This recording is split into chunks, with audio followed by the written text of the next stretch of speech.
오늘도 주께서 주신 이 말씀을 가지고 함께 은혜를 나누고자 합니다. 여러분 지난 11개월간의 모든 이 삶의 환경 속에서 여러분 안에 계신 하나님께서 여러분을 인도해 주신 줄 믿습니다. 그 증거는 여러분이 이 자리에 앉아 있다는 사실, 그것이 증거가 되어 하나님의 인도하심을 받고 있습니다. 그런데 우리가 신앙생활하면서 이렇게 가장 여러분 자주 쓰는 말이 있는데 가장 잘 이해가 안 되는, 그리고 그것을 많이 누리지 못하는 것이 무엇일까요? 오늘은 우리에게 가장 중요한 단어이면서도 이 말이 나오게 되면은 일부는 수긍하지만 또는 쉽게 오해해버리고 마는 단어가 하나 있습니다. 그것이 바로 은혜라는 단어입니다. 은혜, 하나님의 은혜. 너무나 당연하듯이 우리가 그 은혜를 받고 그 은혜의 말을 씁니다. 하나님의 은혜. 근데 때로는 오해하기도 합니다. 우리 은혜롭게 합시다. 그러면 어떻게 하냐면 슬렁슬렁 넘어가는 줄로 생각합니다. 그래가지고 그것을 별로 정확하게 생각하는 사람들은 좋아하지 않는 그러한 표현법 중에 하나라고도 그렇게 인식하기도 합니다. 정말 그럴까 하는 거죠. 정말 우리가 생각하듯이 은혜는 그 정도 수준으로 우리에게 다가온 걸까 하는 것을 생각해 봅니다. 오늘 하나님의 말씀은 그 은혜에 대하여 사도 바울의 오랜 사역과 삶을 통해서 우리가 증언해 준 바 하나의 가장 중요한 사도 바울의 증언이 하나 있는데, 그것이 바로 오늘 이 본문의 말씀이 바로 그의 신앙 고백과 같은 은혜에 대한 증언이 될 것입니다. 그는 오늘 이렇게 말합니다. 나의 모든 단순한 이렇게 일에 관련한 뿐 아니라 내 인생 전체 존재와 내 사명에 은혜가 함께했고 은혜가 역사하였다. 그래서 내 인생은 은혜로 시작하여 은혜로 마칠 거다. 나는 이 모든 일의 증인이다. 그리고 이 모든 부활의 복음을 증거하면서 이 복음을 증거하게 된 가장 중요한 그러한 근거도 내게 주신 하나님의 은혜다. 이렇게 강력하게 표현하고 있는 것을 볼 수가 있습니다. 여러분, 그가 자신의 존재에 대하여 받은 은혜가 무엇이었겠습니까? 그가 한 사람으로서 존재에 대해서 받은 은혜가 무엇이냐면, 그는 젊은 시절 때 하나님을 위하여 산다고 하는 그 열심이 잘못 이해하여 그는 하나님의 교회를 핍박하게 되었다고 하는 사실이죠. 그런 핍박하는 자를 바꾸어 주십니다. 변화시켜 준다. 그래서 그 마음을 변화시켜주고, 그리고 또 삶을 변화시켜주고, 그 의식을 바꾸어서 하나님의 사람으로 제대로 살아가도록, 하나님의 자녀로 제대로 살아가도록 하나님께서 사랑과 은혜와 자비를 베풀어 주셨는데, 그게 하나님의 은혜다. 인생 존재에 대한 하나님의 은혜, 그리고 믿음을 주시고 그 마음 가운데 하나님에 대한 예배의 마음도 주시고 사랑의 마음도 주시고 하는 이 모든 것이 전부 다 하나님의 은혜의 일로 말미암아, 은혜로 말미암아 내 변화된 존재로서의 삶을 가져가게 되었다는 사실을 증언하죠. 그리고 또한 그의 표현을 보시면, 오늘 보시면 나는 다른 사도보다 훨씬 더 많은 수고를 했다. 진짜 많은 수고를 했습니다. 바울이 어마어마한 많은 수고를 했고 고생도 많이 하고 고통도 많이 받았는데, 그 모든 일을 통해서 많은 일을 이루었는데 이 모든 일을 한 것이 바로 하나님의 은혜다라고 말을 합니다. 하나님의 은혜가 그 일을 했다. 내가 한 것처럼 생각했는데 그게 아니더라는 것이죠. 나는 열심히 수고하고 열심히 뛰었고 열심히 헌신했는데 그게 다 하나님의 은혜가 한 일이었다는 사실을 고백하고 있는 것을 볼 수가 있습니다. 그러니까 바울의 이 삶에서 나타나는 지금 오늘 이 본문 안에서 나타나는 이 바울의 증언을 보면은 내 존재와 내 모든 하는 일에 하나님의 은혜가 역사하였다. 이렇게 증언을 하고 있는 것을 볼 수가 있습니다. 그런데 그것을 좀 더 깊이 들어가 보십시오. 이 바울의 증언을 깊이 들어가 보시면 무슨 의미가 나옵니까? 그 안에서 나는 그런 자격과 그런 능력과 그럴 만한 그러한 품성을 가진 사람이 아니었다는 겁니다. 그래서 그 은혜라는 것이 내가 무언가를 자격과 그 모든 조건을 갖추었기 때문에 내가 받은 것이 아니라 전혀 인과관계가 없는 인과율이라고 합니다. 전혀 원인이 있고 결과가 있는 것이 아니라 온전히 원인은 없고 그 결과 좋은 것만, 내게 좋은 것만 그대로 남게 되었으니 사실은 잘 모르겠다는 겁니다. 어디서 그것이 근거하는지, 왜 그렇게 되었는지는 잘 알 수 없지만 분명한 건 내가 지금 그분의 사랑과 그분의 자비로움과 그분의 역사하심 안에 있어졌고, 지금 그렇게 나는 내가 바라던 가장 하나님께 향한 기뻐하는 삶을 살아갈 수 있도록 내가 지금 이 자리에 앉아 있거나 혹은 또는 삶을 살아가는 모습이 다른 말로 표현이 안 되고 오직 하나님의 은혜구나 하는 것이죠. 이유가 있는 것이 아니라 결과만 내 안에 좋은 것으로 남아있기 때문에 이것은 하나님의 은혜다. 은혜란 선물이요 호의 아니겠습니까? 값 없이 주는 선물이 은혜 아니겠습니까? 내가 값을 치를 만한 능력이 있는 게 아니라 값 없이 그저 받은 거 아니겠습니까? 그래서 선물이라고 하죠. 여러분, 그래서 우리는 선물을 값으로 따지지 않죠. 가끔 실수하십니다, 여성들이. 남편이 모처럼 좀 정신이 깨가지고 아내 생일을 좀 챙겨야겠다 그래가지고 꽃을 딱 사갑니다. 50세 생일 50송이 꽃을 싹 사갑니다.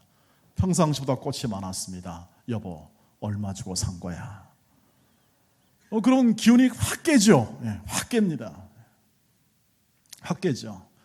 값을 왜 물어? 선물이란 값을 매기는 게 아니죠.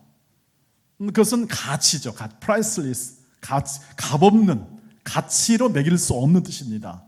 그것이 바로 선물의 개념 아니겠습니까? 그것이 은혜의 개념이죠.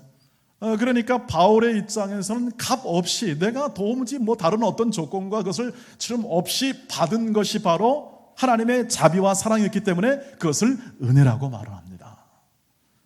그것이 인생의 가장 중요하고 그리고 그의 삶을 변화시키는 가장 중요한 근거였으며 그리고 그것이 저희 자신의 나의 나된 것은 바로 이것이었다, 은혜였다는 것을 그렇게 고백합니다. 그러니까 나는 한 거 없는데 하나님은 나에게 그냥 은혜, 자비와 사랑을 부어주사 나를 이렇게 만들었다 이 뜻입니다. 그리고 내가 한 것이 아니라 하나님의 은혜가 했다. 일을 하다 보니까 자기가 예상하거나 자기가 가지고 있던 자격과 능력에 비하여 터무니없이 놀라운 일이 벌어졌다는 뜻입니다. 내가 하는 것과 내가 할 수 있는 자격과 능력에 비하여 또 다른 그 나타난 일의 결과는 너무너무 놀라운 것이었다는 거죠. 여러분, 우리가 어떤 한 사람을 변화시키는 것이 쉽지 않죠. 우리가 설득하거나 얘기해 들어서 말 잘 듣습니까? 여러분도 잘 안 들으시죠?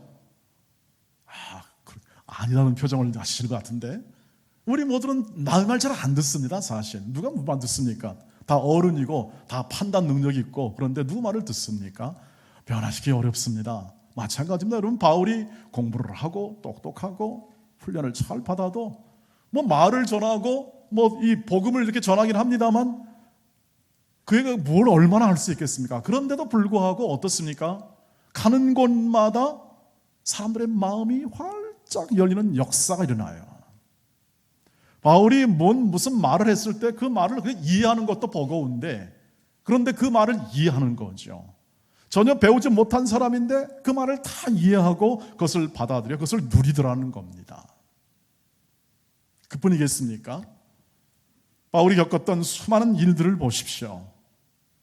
하나님께서 그 많은 고생과 어려움 속에서도 다 피할 길과 다 사람들을 예비하십니다. 예비하셔가지고 그 일을 행하시니까 그가 많은 일을 했고 열심을 냈지만 그의 열심과 그의 모든 자격에 비하여 나타난 일은 너무나 경이롭다는 겁니다. 사람이 변화하고 회개하고 그 마음을 뜯어 주 앞에 나오는 그 사실을 바라보면서 이것은 내 힘으로 된 것이 아닌 것을 고백한다, 그 뜻입니다. 내가 한 것이 아니고 하나님이 하셨다는 것을 얘기를 하고 있습니다. 실제로 그렇습니다. 그래서 그 은혜는 사람의 자격이나 능력이나 조건을 근거로 하여 주어지는 게 아닙니다. 인과 유를 뛰어넘습니다. 그리고 도덕과 윤리와 규칙을 넘어서는 하나님의 사랑과 자비의 나타남이 바로 하나님의 은혜입니다. 교회는 이게 나타나는 것이죠. 교회로 불러오는 사람들, 하나님의 자녀가 되는 사람들이 갖는 삶의 가장 중요한 것은 바로 그 은혜에 있다는 사실입니다. 우리를 에베소서 2장 8절로 9절 보십시오. 이것이 그 증거가 될 것입니다. 같이 읽겠습니다. 시작. 너희는 그 은혜에 의하여 믿음으로 말미암아 구원을 받았으니 이것은 너희에게서 난 것이 아니요 하나님의 선물이라.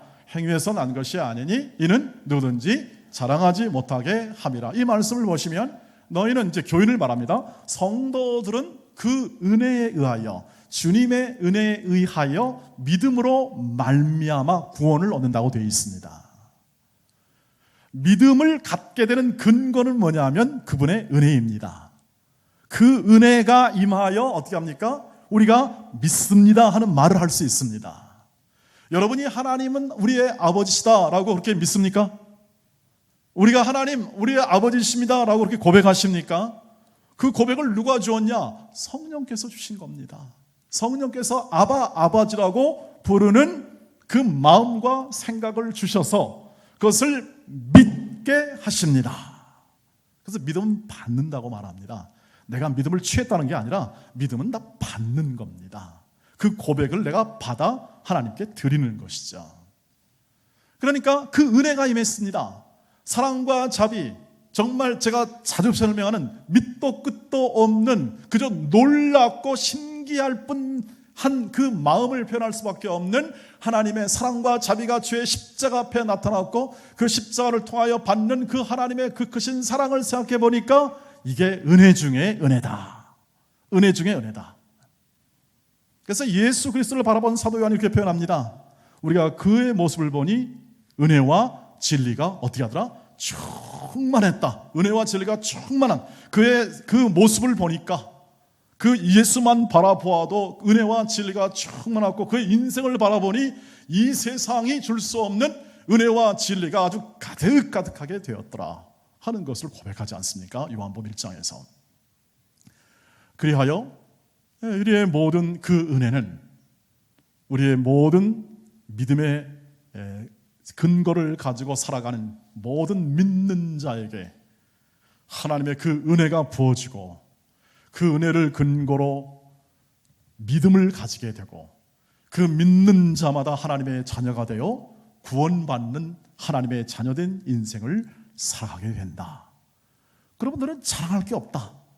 너희는 이렇게 뭐라고 너희를 주장할 게 없다고 하는 거죠. 자랑치 못하게 함이라. 너희가 한 게 아니라 주의 은혜가 했으니 너희는 그저 뭐하라? 감사해라 뜻입니다. 너희는 감사할 뿐밖에 없어요. 그 은혜가 어떤 은혜입니까? 내 전 인격과 전 존재와 내 삶의 전 인생을 은혜로 채워주시는 하나님의 은혜 아닙니까? 그것을 얘기하고 있습니다. 그 은혜가 우리에게 임했고 우리는 믿음으로 오늘 살아가며 그 은혜가 내 인생도 은혜로 시작했으니 은혜로 마치게 될 줄 믿습니다 하는 신앙 고백을 우리가 할 수 있게 됩니다. 당연하게도 그래서 여러분 신앙생활에 가장 중요한 우리가 즐거운 마음으로 기쁜 마음으로 신앙생활하게 되는 가장 중요한 근거는 어디 있냐? 이 은혜를 깨달고 은혜에 눈을 뜨고 은혜 안에 거할 때 이루어집니다. 여러분 지난 11월간의 이 신앙생활을 좀 기뻤습니까? 마음에 풍성한 마음으로 그저 너무 이 지난 11개월 동안의 생활이 감사했습니까? 네. 그럼 안 감사하면 어떻게 하시렵니까? 그러면 어떻게 가시렵니까? 은혜의 눈을 뜨시길 바랍니다. 왜 은혜가 막히냐? 늘 이게 감사가 막히냐? 다 여러분 안에 있는 자기의 때문에 그렇습니다. 자기의.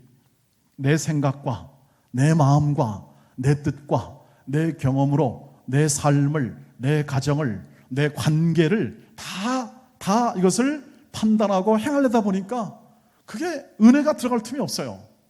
하나님의 은혜는 언제나 사랑과 자비와 긍휼과 관용과 용서와 화해와 화평을 통해서 그것이 부어지는데, 내 안에 있는 나는 내 뜻과 내 생각을 가지고 원망하고 불평하고, 그리고 또 세상에 대하여, 정부에 대하여, 누구에 대하여 이런 생각을 가지고 마음을 채우니까 그 안에 하나님의 은혜가 담길 여유가 없는 겁니다.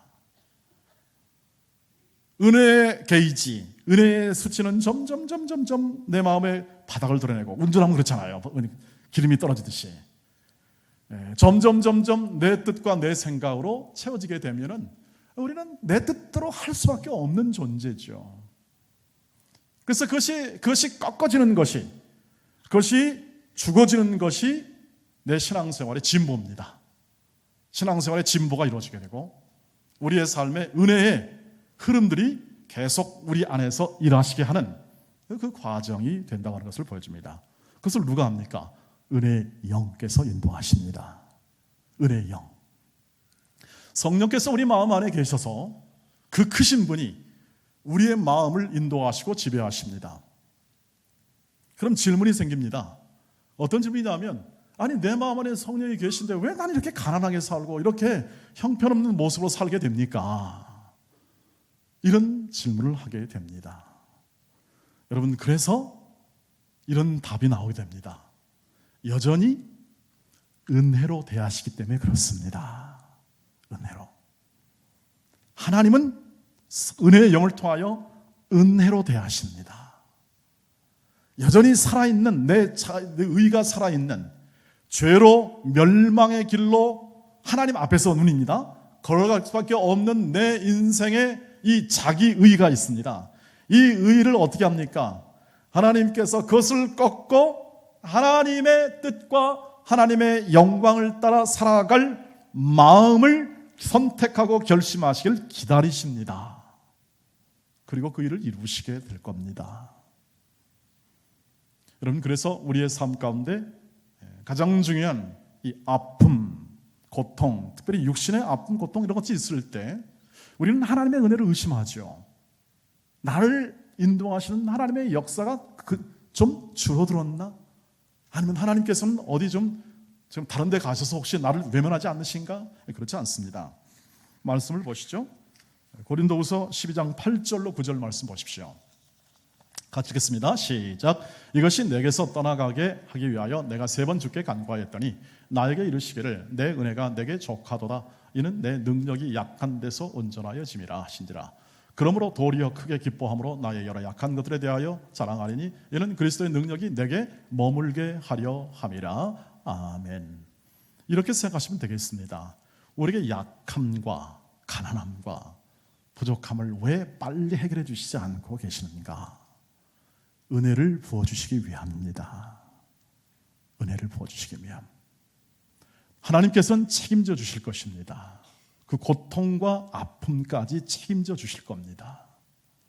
근데 그를 통하여 하나님의 능력이 나타날 때까지입니다. 하나님의 능력. 가난함 속에서, 아픔 속에서도 그 아픔과 가난함이 나의 믿음을 꺾지 못합니다 하는 것을 키우기 위함입니다. 그 연약함이 내 인생에 깃들인 하나님의 은혜를 꺾지 못합니다. 나는 오직 이 가난함 속에서도, 아픔 속에서도 하나님만 의지합니다. 하나님을 의지함으로 그의 은혜로 살아가는 인생임을 고백합니다. 이 고백이 나오기까지입니다. 그런 사람을 통하여 하나님께서는 그 은혜가 무엇인지를 증언합니다. 수많은 사람이 그런 인생을 살았죠.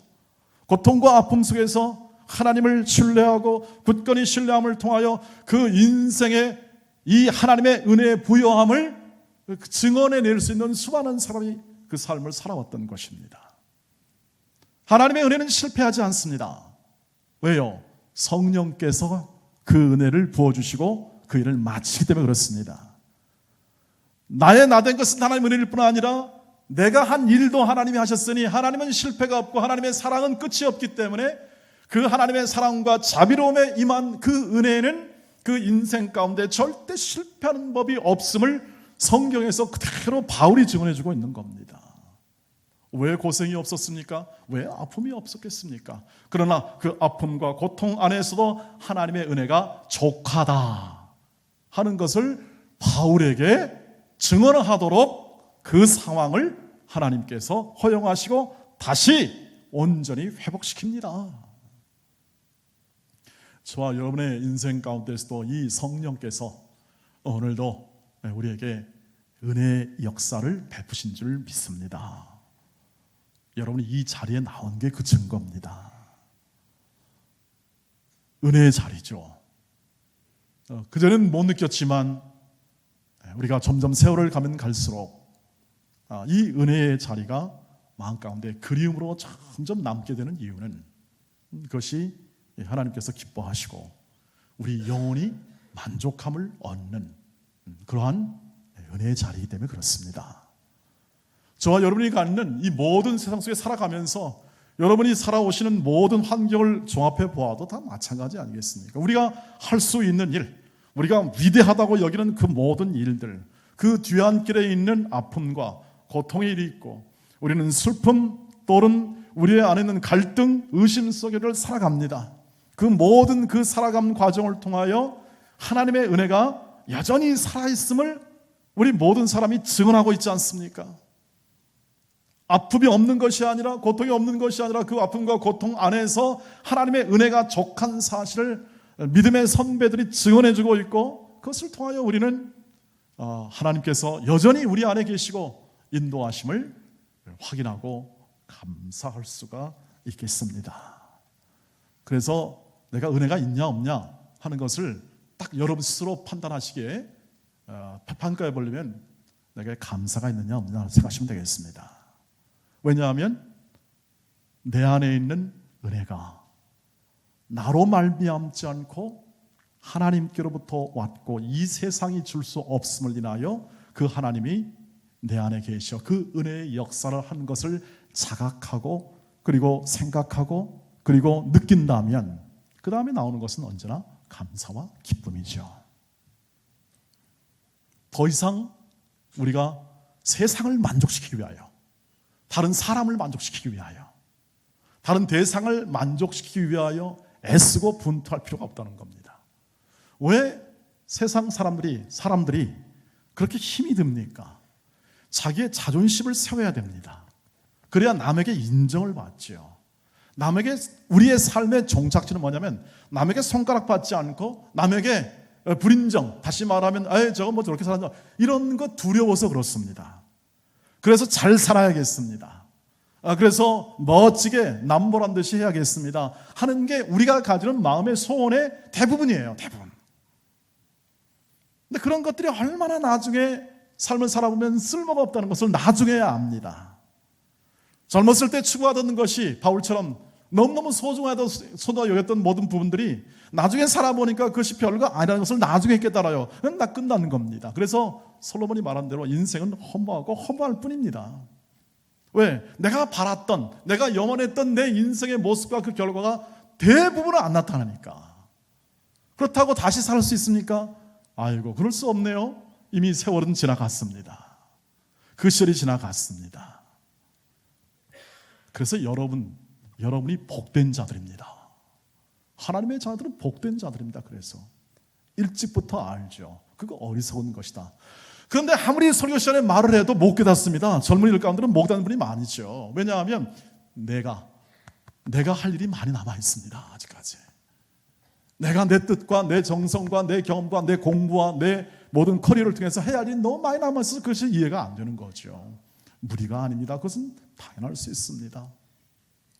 그러나 우리가 그리스도를 믿고 그 은혜에 접해본 결과 알 수 있는 것은 우리 인생 가운데 오직 하나님만 의지하여 살아가고 하나님만 기뻐할 수 있다면 그 인생은 허무하지 않는다. 그 인생은 하나님이 기뻐하시는 거룩한 인생으로 삶을 살 수 있고, 우리 인생 가운데 종착제 은혜로 시작하여 은혜로 마쳤으니 내가 내 인생에 닿는 그 순간 감사함으로 주 앞에 갈 수 있는 마음이 이 은혜로부터 나옵니다. 여러분, 그러니 한번 여러분 마음속으로 이렇게 생각하시고 이렇게 한번 고백해 보시기 바랍니다. 저를 한번 따라해 주십시오. 나는 복덩어리다. 복덩어리라고 꼭 그렇게 하시기 바랍니다. 여러분 시어머니 시아버지들은 며느리 잘 보기를 원하시죠? 복덩어리. 집안에 복덩어리 하나만 들어오면 그 집안은 핍니다. 근데 여러분이 복덩어리입니다. 왜? 은혜를 받았으니까. 하나님의 은혜가 임한, 그것도 누가 막을 수도 없고 누가 뺏을 수도 없는 하나님의 은혜, 그 사랑이 여러분의 인생을 휘감아간다는 사실을 이해하십니까?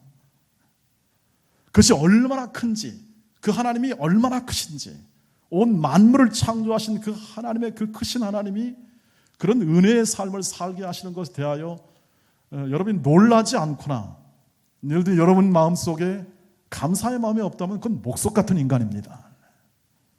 그렇지 않겠습니까? 하나님이 주신 자연과 하나님이 주신 우리의 자녀 손들에 이르기까지 바라보면 감사할 수밖에 없는, 그저 꼬물꼬물 움직이는 모습 봐도 감사할 수 있는 그러한 그 마음을 주시고 그 삶을 주셨으니, 저와 여러분이 갖는 이 삶이 얼마나 하나님의 자녀로 복된 거예요. 그것이 다 은혜로 되었습니다. 여러분, 그래서 오늘은 점심 먹을 때도 내가 밥 한 그 먹는 것도 은혜로 아시기를 바랍니다. 내가 밥 먹는 것도 은혜구나. 하나님이 교회로 온 것도 하나님의 은혜뿐 아니라 내게 직장 주시고, 그리고 열심히 일할 근거를 주시고, 일터를 주시고, 사업을 주시고, 그리고 그것을 통하여 열심히 일하여 하나님의 영광을 드리는 삶을 살아가도록 깨우치고 나를 세우셔서 보람차고 기쁜 인생을 살아가는 그 은혜를 주셨으니 그저 감사할 따름입니다. 여러분 자녀들이 좀 못나거나 좀 약간 모질라도 그 자녀에 대해서 기쁨을 놓치지 않지 않습니까? 저와 여러분이 갖는 우리의 자녀들이 공부를 좀 못해도 그저 건강하게만 자라다오, 네 모습 너더러 너는 충분히 우리에게 효도했다, 걱정하지 마라, 그렇지 않습니까? 아직도 걱정과 근심이 많으시죠? 네, 은혜가 있다는 사실을 꼭 확인해 주시기를 바랍니다. 여러분 자녀에게 향한 여러분을 통한 하나님의 은혜입니다. 왜요? 생명을 주었으니까요. 생명을 주어서 그 자녀로 하여금 살아가게 합니다. 성장하게 합니다. 여러분들로 나왔습니다. 우리는 하나님으로부터 새 생명을 받습니다. 예수 믿는다는 의미가 새 생명을 받는다는 의미죠. 왜 새 생명입니까? 기존에 있던 우리가 살아가는 생명은 비교가 안 되기 때문에 새 생명입니다. 비교가 안 돼요. 저와 여러분이 받았던 그냥 인간으로 살았던 모든 생애와 비교해 볼 때 예수 믿은 다음의 생애는 비교가 안 되니까 새 생명입니다. 왜 안 들어와요? 은혜에 깨우치지 않으니까 안 들어옵니다. 아직까지 은혜가 내 마음 가운데 더 깊숙이 들어오고 은혜에 관한 모든 사실들이 내 마음에 확신이 안 드니까 아직까지 거기에 관한 확신이 안 들어오고 있습니다. 그러면 기다리시면 됩니다. 왜요? 하나님이 은혜로 시작하게 했으니 은혜 부어주실 줄 믿습니다. 살아계신 성령께서 일하시니 그것을 이루어 주십니다. 우리가 순종하여 기다리고 우리의 삶의 내용을 그렇게 가져가시기를 바랍니다. 그리고 언제나 나를 지으시고 만드시는 하나님의 그 새 생명을 주신 은혜 앞에 우리는 그 존재만으로도 감사할 수 있고, 우리는 우리의 일들을 더하여 우리를 거룩한 하나님의 자녀로 완전하게 세워내시는 쉼없이 일하시는 성령 은혜의 영의 인도하심을 받으라고 초대를 받아 그 영과 함께 더불어 이 고통과 이 모든 분열과 아픔이 상존하는 이 사회 속에서 여기 은혜의 하나님이 계심을 증언하는 증언자로 세우시는 은혜의 영을 따라 힘차게 담대하게 삶을 살아가시길 주의 이름으로 축복합니다. 잘못할 수도 있고 실수할 수도 있습니다. 괜찮습니다. 은혜가 있기 때문에 그렇습니다. 은혜는 잘못을 따지지 않습니다. 은혜는 규칙과 유리를 넘어서 모든 인간 사이는 판단을 넘어서 하나님의 자비로움 안에 근거합니다. 그 자비로움이 차고 넘치는 인생을 주시고 받고 누리며 사시기를 주의 이름으로 축복합니다. 이것이 우리의 인생이고 우리의 신앙입니다. 그리고 우리의 감사요 기쁨이요 특권임을 기억해 주시기를 바랍니다. 우리는 그래서 그렇게 예배하고 우리는 그렇게 그 은혜를 통하여 다른 사람을 은혜의 통로로 계속 살아갈 겁니다. 남은 1개월도 그렇게 사시기를 바라고 계속해서 새해에도 그런 인생의 흐름이 계속되어서 은혜의 이야기를 쓰시길 주의 이름으로 축복합니다. 은혜의 이야기를 쓰십시오. 여러분의 삶은 그 삶입니다. 3, 40년, 40년 여기서 주일 예배만 참석해도 그 은혜의 이야기가 쓰여집니다. 금요 기도회마다 간절한 마음으로 와서 기도할 때마다 그 은혜의 이야기가 쓰여지게 됩니다. 여러분의 일터와 사업체를 통하여 하나님의 자비로움과 그 은혜가 충만히 나타나도록 여러분 최선을 다해서 그것을 일으키시고 성실하게 그것을 섬기시고 하십시오. 은혜의 이야기가 쓰여지게 되는 것입니다. 그것이 우리에게 복덩어리로 만드신 하나님의 은혜의 이야기로 오늘 바울을 통해서 증언하고 있고 우리의 삶을 통하여 계속 써내려가게 될 겁니다. 기도하겠습니다. 자비로우신 아버지 하나님, 주의 은혜 속에서 이 자리에 앉아 있고 앞으로도 계속 은혜와 함께 우리의 삶은 진행될 것입니다. 우리는 그것을 믿습니다. 그리고 은혜로 사는 법을 깨우치게 하시고 은혜로 화답하여 은혜의 통로가 되는 인생으로 그의 사랑과 그의 자비로움과 그의 큰 인내하심을 품고 누리며 나누게 하옵소서. 예수님의 이름으로 기도하옵나이다. 아멘. 여러분 우리